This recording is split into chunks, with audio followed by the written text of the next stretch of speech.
So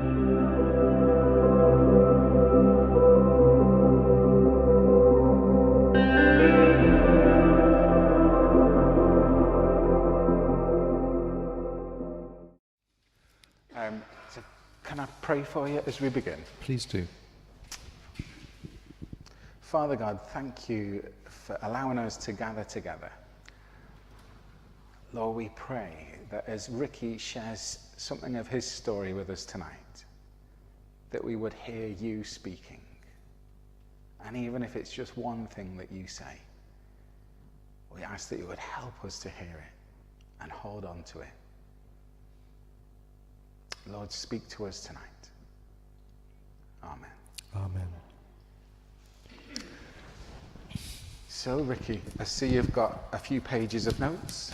I've got a whole lot of headings, which I shall work through slowly. Well, we'll see how we go. You've given me 20 minutes, haven't you? Approximately. Thereabouts, yeah. I could stretch that either direction. Okay? So, I'm a southerner. You can tell from my accent, can't you?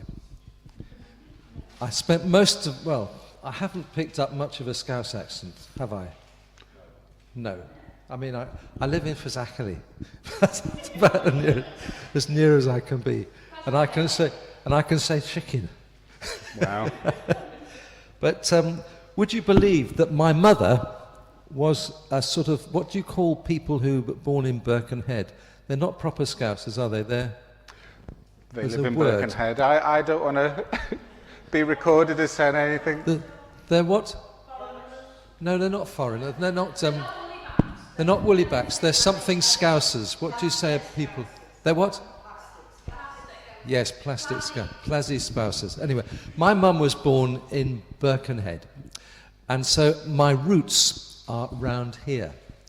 And so in some ways I've come back and spent most of my life back here. But I was actually born and brought up down south. So I was born in a little place which we actually went and visited this summer in Gloucestershire, near Stroud, a place called Brimscombe. And it's on the hill.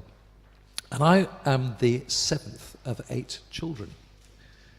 Because my mum was an extraordinary woman, really. She used to sing in the choir at Christ Church Clawton, and she had a good singing voice. And when a curate turned up, who just happened to be 20 years older than her, who was an ex-naval commander, my dad was, who'd fought in the First World War on a minesweeper, and was actually invalided out in about 1017, something like that, before the end of the war.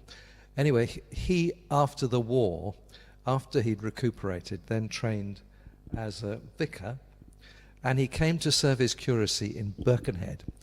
And he was in his late 30s, and my mum was about 17, 16.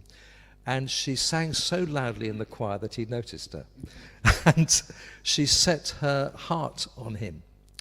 And the story is that he, having sort of struggled a bit through the war, and then become ordained and came up to Birkenhead and worked there, decided that he was called to be a missionary. So he decided he would go out to South America. And interestingly, when he got on the boat it wouldn't be in Birkenhead, it'd be the other side of the river, I think. Anyway, Liverpool, to go to South America.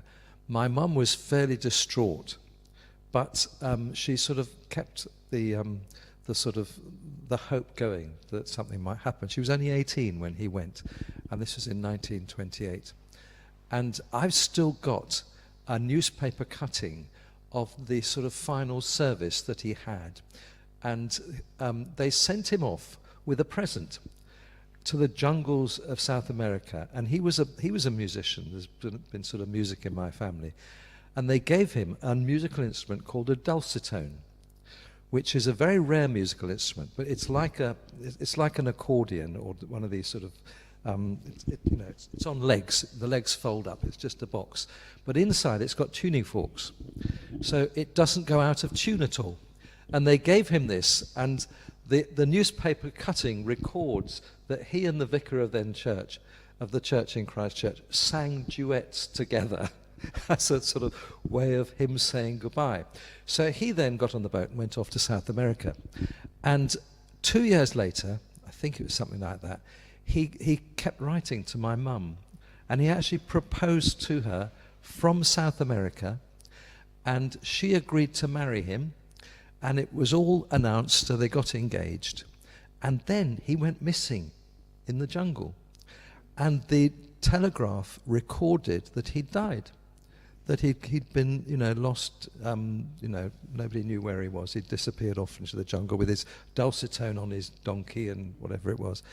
And my mum was obviously very disappointed until she got a letter saying news of my death is somewhat exaggerated. So he then came back, married her.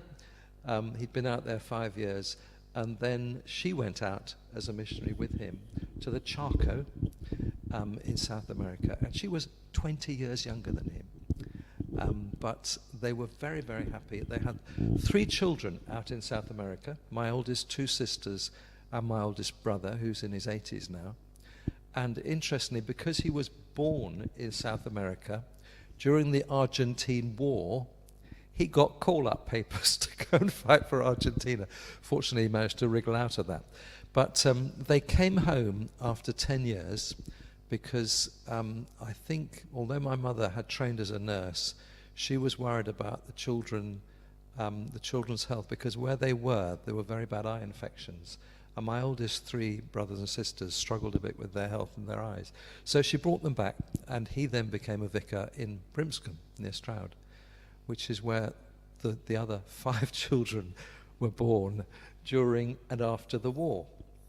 And I was born in 1948. So that's the story of my sort of how I managed to be one of 8 children. But the most interesting thing, and I think this is what's worth remembering, is that my mother prayed a lot, and so did my father. And the moment she knew she was going to have another baby, they always committed the child to God. They gave each child to God individually, and they prayed that whatever happened to that child, God would be in control. And so each of us was born as a sort of as already given to God. Now, we've tried to do that with our kids, actually. It's not worked. I think their prayers were more powerful, because the interesting thing is that all 8 of us have ended up in some form of Christian ministry, which is fairly extraordinary, but I put it down to my mum's prayers. She was a very, very powerful prayer and believer. And she was quite a disciplinarian, my mum. And she was short. She's only 5 foot, but she was quite well built. And there's a phrase I think it's in Isaiah, which talks about God will bear his holy arm. And I have a memory of whenever I'd done anything wrong, my mum used to have the most fantastic biceps, and she used to use them. and I suffered a few times, but I took care to behave myself, partly because she was like that. Anyway, I was quite a shy boy, apparently, according to my elder sisters, who I've lost 2 of my sisters now who've died, but the rest of the family, we're still very close. But what I do remember about my upbringing is that Mum was always saying that the most important thing is not that you've been born into a sort of Christian family. You're not born as a Christian. The only way you become a Christian is by giving your life to Jesus. And she taught us all that. And I don't have very many memories of my early childhood, but I do have a vivid memory of my mum explaining this to me and saying, would you like to give your heart to Jesus? And me saying, yes, I think I will. I reckon I was 8. And she said, well, would you like to kneel down? And I can see to this moment the couch in the window where I knelt down. And I said that prayer and asked Jesus to be my Saviour. And it's funny the things that stay with you, but that stayed with me. Now, there's a few times when I think, well, it can't have been that important, because, what's just one prayer surely can't make all that difference. But what happened after that was that my parents believed in sending children away to school. And it's partly I guess it's the kind of way my father was brought up, because he wasn't upper class, but he was from a big family with lots of connections. So we were all sent, would you believe, to public school. How they managed it, I think it was nearly all charity. But my sisters all went to a school in North Wales. It was called Clarendon in Abergele. And all the boys went to a school called Monkton Combe down near Bath. To be honest, I didn't send my own children to boarding school because I didn't particularly enjoy it. I survived boarding school. But my dad died when I was 14, and the way they do things in boarding school is that you go in, you get up, you go for breakfast, and then there's a message from someone saying your housemaster wants to see you. And so I sort of toddle off to the housemaster's study and find my elder brother, who's also at the school, is there as well, and he's looking a bit sad. And the housemaster, who we didn't like for various reasons, says, "I'm afraid I've got some bad news for you. Your dad's had a heart attack and died. Now run along and go to your lessons." And so, and you'll be going home on Friday because the funeral's going to be at the weekend, and I'll make arrangements for you. That's about all I remember, really. But it was pretty traumatic. That and a few other experiences at school meant that I didn't do particularly well. I think I got one bad A level, and I tried 2 years running. But I came out of school, I survived school because of 3 things. 1, I could run. 2, I could sing. And 3, I liked woodwork. And I liked the woodwork master. So nothing particularly academic there. But they sort of kept me going because I could run faster than practically anybody else in the school if I needed to. So that kept me interested. And there was a teacher who I still remember well to this day, who I used to go out running with in the mornings, and he looked after me. Anyway, at the end of boarding school, I hadn't a clue what I wanted to do. But I need to go back and tell you something else about how my faith was developing, because that's what this is about, really. And I think, having made that decision when I was 8, I still wasn't quite sure I'd done enough. I felt you had to do more than just sort of say a simple prayer. And so whenever there was an evangelistic meeting or of any kind, I tended to go forward because I was keen to make absolutely sure that I'd done what was necessary in order to become a Christian. Nothing seemed to be quite adequate. But what actually, I think, looking back now, was most important, and it kind of shows what was going on inside, was that I had this feeling that my life did belong to God, but I really wanted him to come back to me in some way. I wanted to have some sort of actual reassurance from him that he cared enough to sort of make himself known to me. I felt that was the deal, that I said I wanted to live as a Christian, but where was he? And I didn't have any kind of, I don't have those sort of spiritual experiences. I think it's probably true to say I've never had anything that's been a really powerful spiritual experience that I could say that, God definitely talked to me then. But I did want something like that. And I remember lying in bed at school, and I think I was about 14, but again, it's one of the 2 things I've remembered. I remember lying in bed and kind of saying to God, look, can you just do something to show me that you're there? Can you, So I said, I'm going to keep my eyes closed, and I'm just going to lie here, but I'm going to open them in a couple of minutes, and I would like there to be something showing, perhaps a light or something at the end of the bed, just something, to convince me, because I know you're real, but I just need something to convince me. So I lay there and I sort of, counted to 10, and I opened my eyes and looked around. Of course, nothing. And then I had a sort of sense, and this is probably the nearest I've ever got, to God laughing and kind of saying to me, you don't need this, don't you?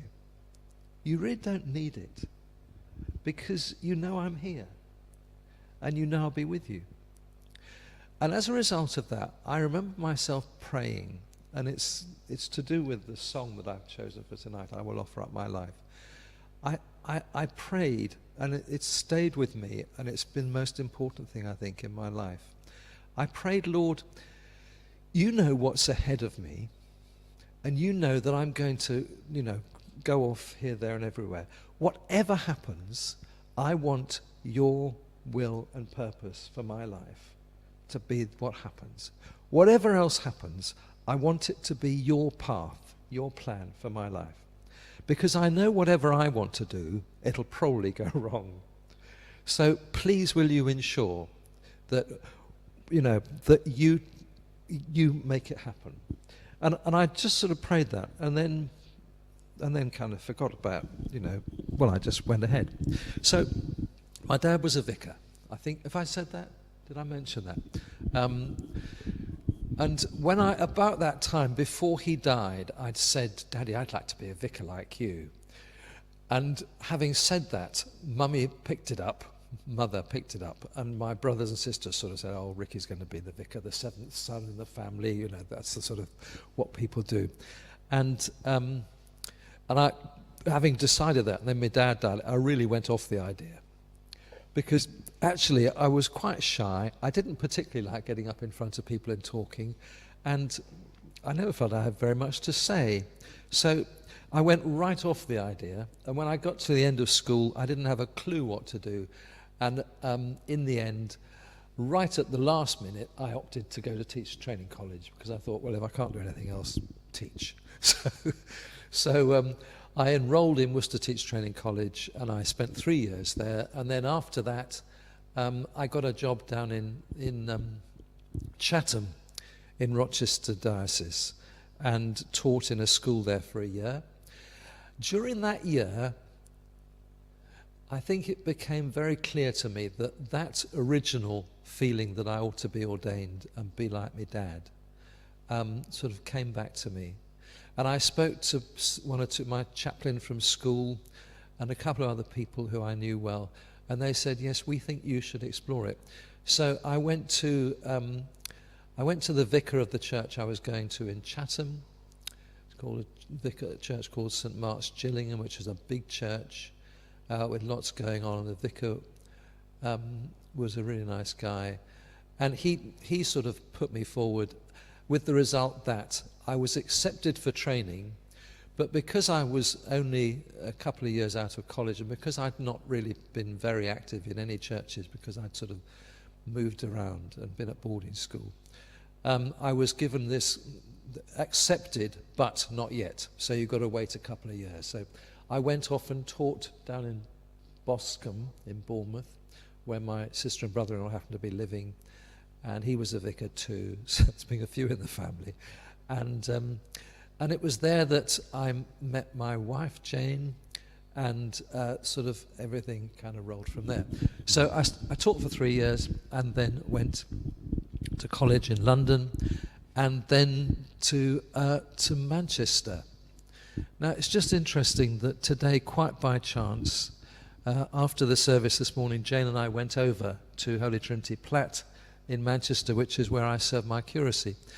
And I think this was about the first time I had a sense that whatever I might be planning, God had his hand in things and was sort of pushing things. Because when you leave college, there's various options as to where you might go and train.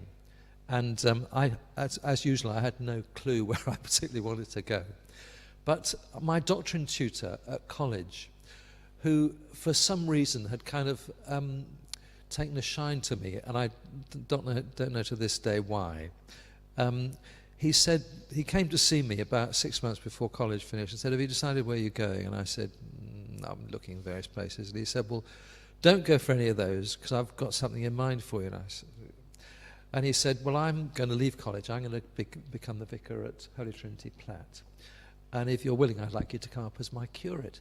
And I thought, wow. It felt like I'd won the lottery because I couldn't imagine anybody better to serve with. And he was a brilliant. It seemed, because my dad died when I was 14, it feels as if God sent people at various stages who've stood in for my dad and helped me and been there for me. And so I went up to Manchester. Our eldest daughter was born the same week that I arrived there. It's always good, if a curate turns up with a baby because it's an absolute winner with all the people. But I was over there today because they're celebrating 175 years and they had a picnic in the park in Plattfields. And it was just lovely to meet some of the folk who were there, our next door neighbour and her son who, we were mates with. And it's just lovely the way these things kind of, years later you sort of realise how fortunate we were at that respect. So I cut my teeth as a vicar, I suppose, in that church and learnt a lot from it. And then when I needed to move, again, it felt, at each stage I've never quite known what the right thing is to do, but it feels as if God's got the thing planned. Because about a year before I was due to leave, I got a phone call from a bishop in Liverpool diocese called Bishop Bill Flagg. Now, some of you might remember him because he was an ex-South America missionary bishop who knew my parents because they'd been South American missionary bishops, and he'd actually come and stayed in our vicarage when I was a bit older, when I was in my early teens, and so. He remembered my family, knew my family, and so he was looking for someone to work with him at St Cyprian's in Edge Hill, and he got in touch and said, look, I need somebody to come and be an assistant at the church where I'm serving, because he was a part-time bishop. He had a parish as well as working with Bishop David Shepherd. And so after 4 years, we moved over to Liverpool, and we've been here ever since, and that's nearly 40 years ago. And I would never have thought of coming to Liverpool. In fact, I never thought of coming to Manchester because, having grown up in Bourne, Boscombe and down south. But it just felt like the right thing to do. And we moved into a house on Newsham Park. And then we moved after a couple of years into John Lennon Drive. They were building a new house. Actually, they were building the new house for Bishop Bill Flagg. But he decided once they built it wasn't big enough for him and his 7 children. So he said, would you like to have this house and we'll stay where we are? And so we moved into this brand new vicarage. There's another story there because my dad was a country vicar, we'd always had huge gardens and ponds and ducks and all those kind of things. And I imagined that when I became a vicar, I'd be a country vicar too. But it just hasn't worked out that way. We've always lived in houses which weren't quite big enough for my 4 children. So when I was in Bootle, we had to have a porter cabin on the front lawn to accommodate Jane's teaching because there wasn't room in the house with 4 children. And so we've never had a big enough house or a big enough garden.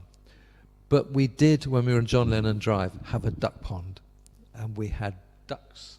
No, yes, we did. We have khaki Campbell ducks on a duck pond just off Kensington. Can you imagine me trying to fulfill my sort of country vicar thing? But it never happened. Anyway, so we're nearly there.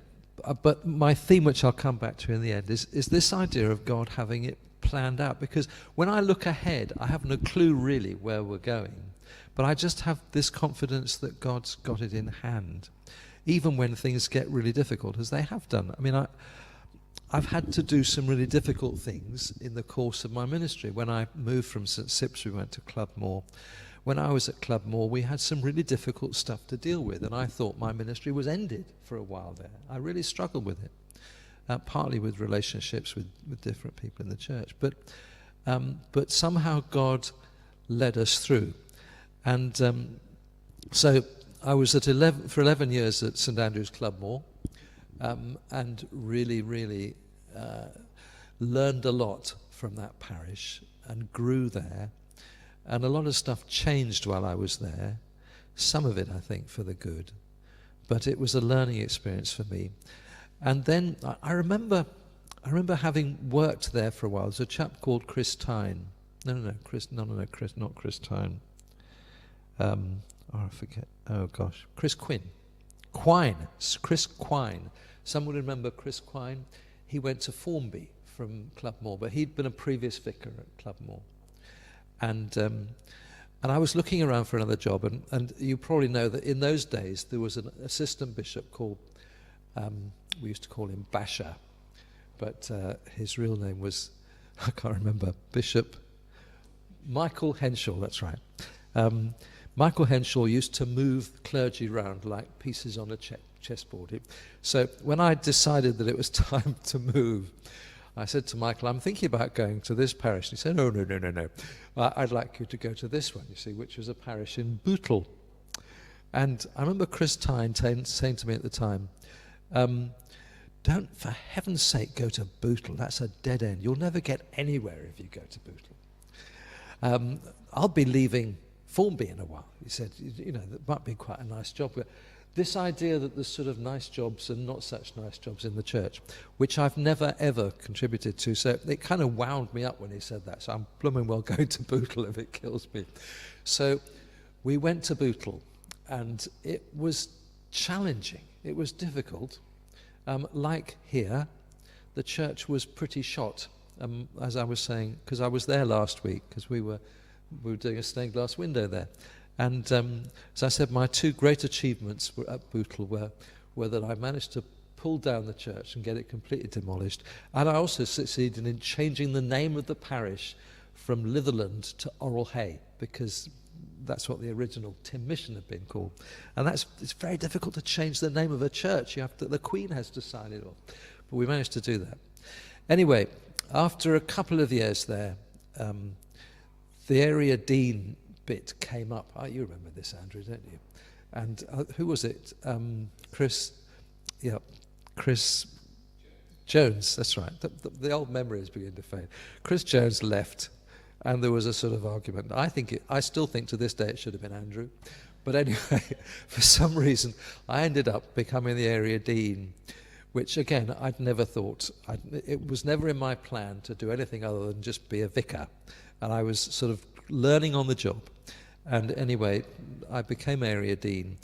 And I quite enjoyed that. I really enjoyed the bit about working with other really gifted clergy, because I'm very aware that I'm a sort of jack of all trades, but there are other clergy who are really good at things.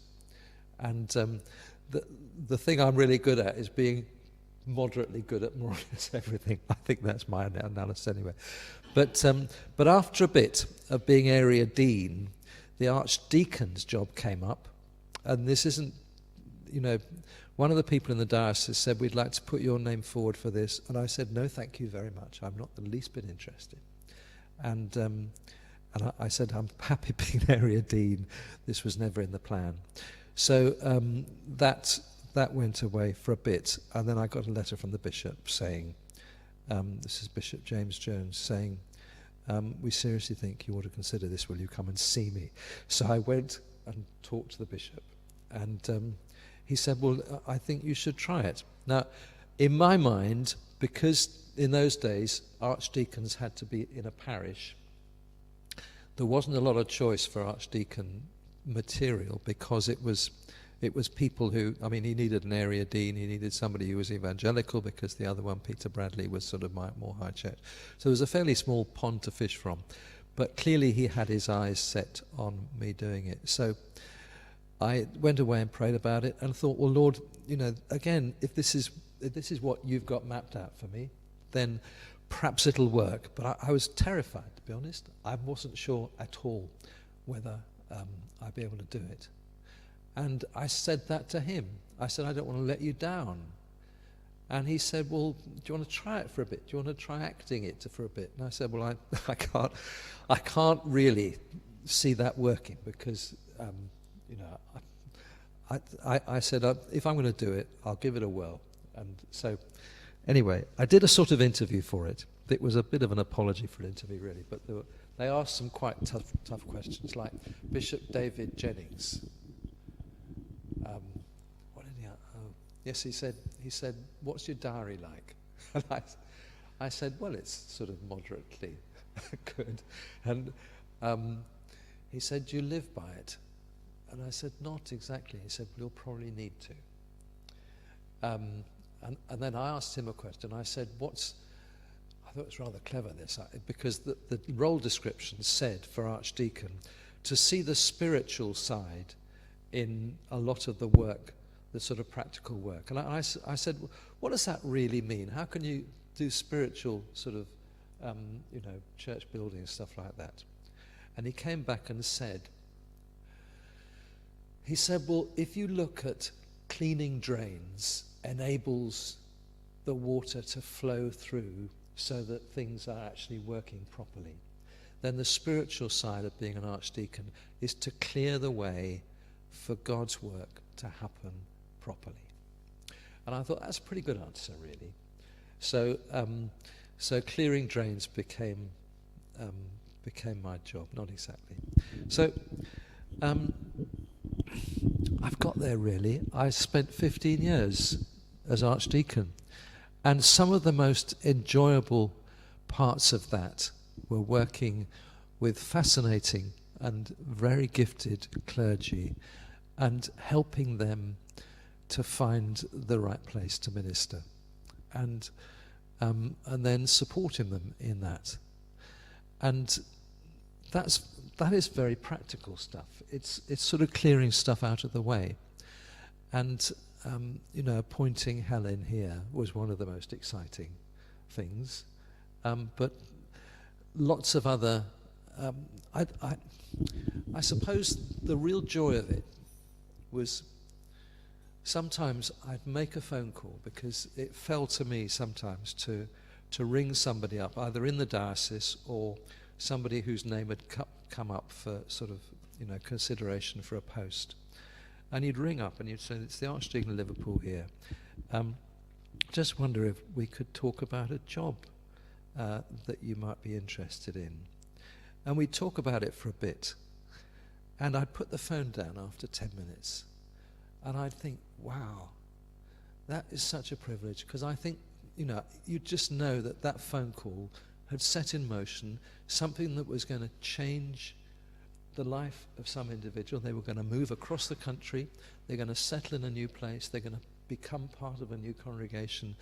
Their lives and the lives of the people they work with will be transformed in lots of ways. And it's just one phone call. And I'd sometimes put the phone down and I'd think, Lord, this is so special. This is so important. At other times, you'd know it's not going anywhere. You think, right, next.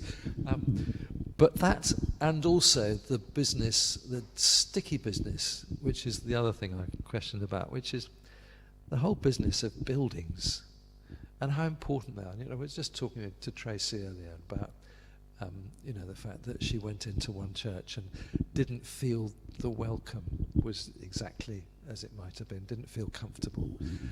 And then coming here and feeling comfortable here and feeling that, this is a place where you can flourish and sort of learn.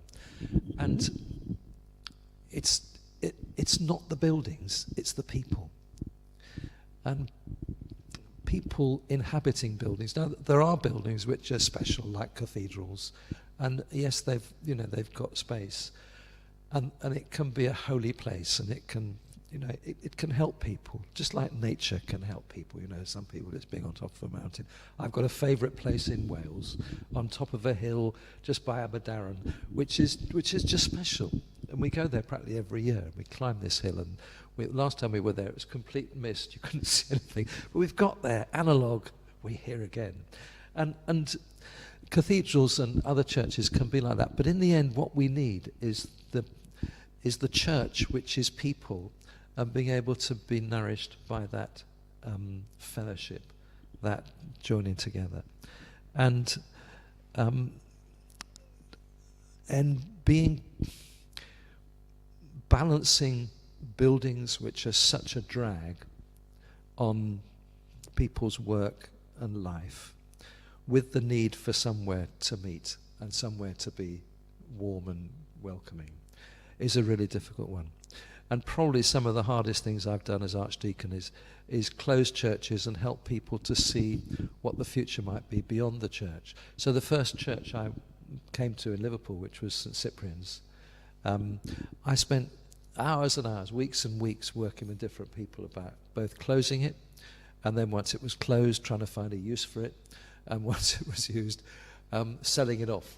And I was really pleased because I went there after it had been transformed into duplex flats for students, which it is now, and a development alongside, which was a sort of enabling development. But that was a lot of work. Some other churches, pulling them down, wasn't any work at all, really. The Chancellor arranged to pull down Christ Church here, just like that, didn't he? He had the power to do it. Yes.